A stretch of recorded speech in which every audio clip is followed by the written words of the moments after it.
Welcome to Grandpa's Tiny Bonsai Studio. Here, every little tree tells a story. My grandpa has been growing bonsai for over 50 years in our quiet town in Japan. In this channel, I will be sharing his tiny creation and the peaceful world of bonsai.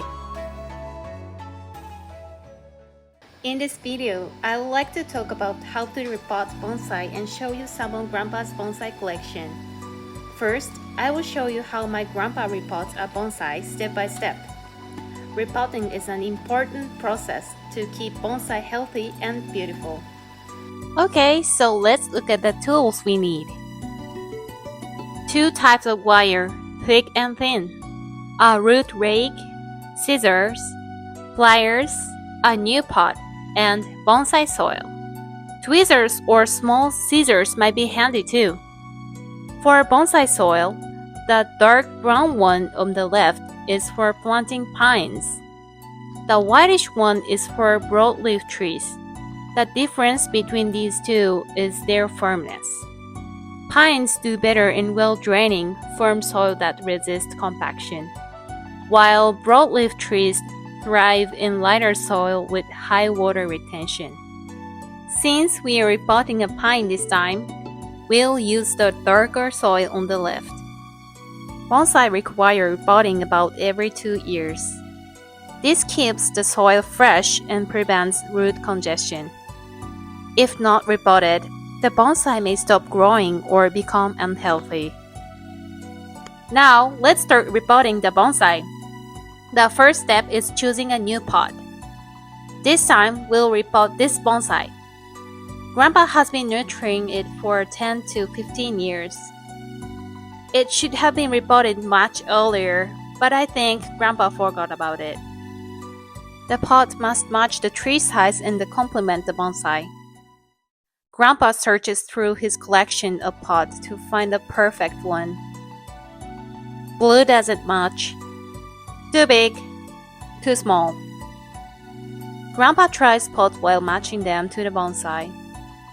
Matching pot is said to be a matter of individual sense. Since I have no clue, I asked my grandpa for a few tips.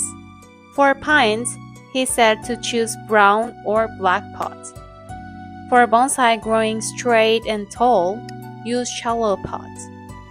For bonsai with the hanging branches style, choose deeper, longer pots. Sorry, I forgot to take a photo of just the pot, but this one was chosen for this time. Next, prepare the pot for repotting.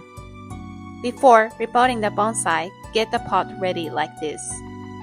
Place mesh at the bottom to improve drainage and prevent soil from spilling out. First, bend the wire. The size depends on the pot drainage hole, but this time prepare 1.5 mm wire about 10 to 15 cm long and bend it like this. And like this, and do like this. Attach this to a square piece of gardening mesh. Secure this to the pot.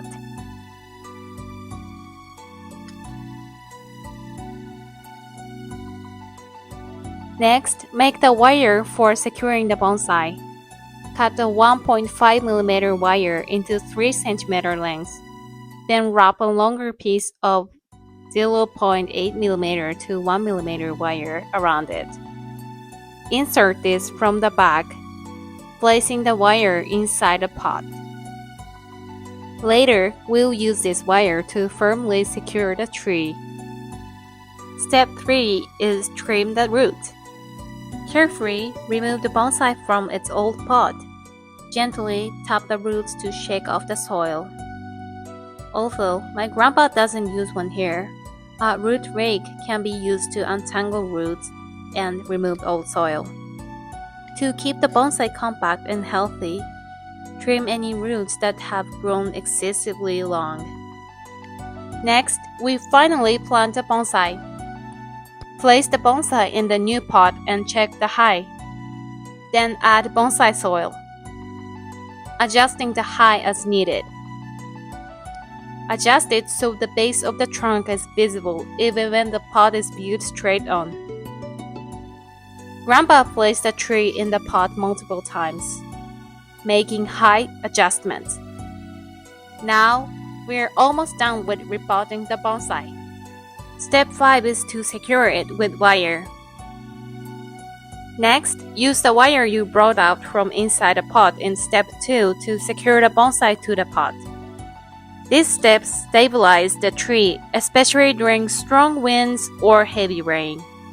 After twisting the wire to secure it, cover the top with more bonsai soil and press it down with tweezers or similar tools to make it even.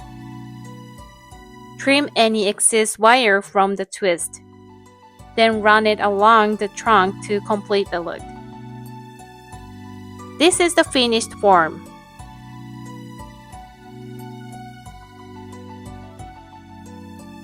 Finally, water the bonsai thoroughly. Submerge the pot in water to soak the soil. Then use the water sprayer to thoroughly wet the entire surface. This allows the soil to settle, giving the trees a healthy new start. Apparently, moss is added on the top several months later once this process has stabilized. Alright everyone, that completes the bonsai repotting. I plan to make another video covering the finer details like soil mixes and moss placement. I'd love to learn more about bonsai together with all of you. Next, I'd like to introduce Grandpa's bonsai collection. This is a bonsai rose.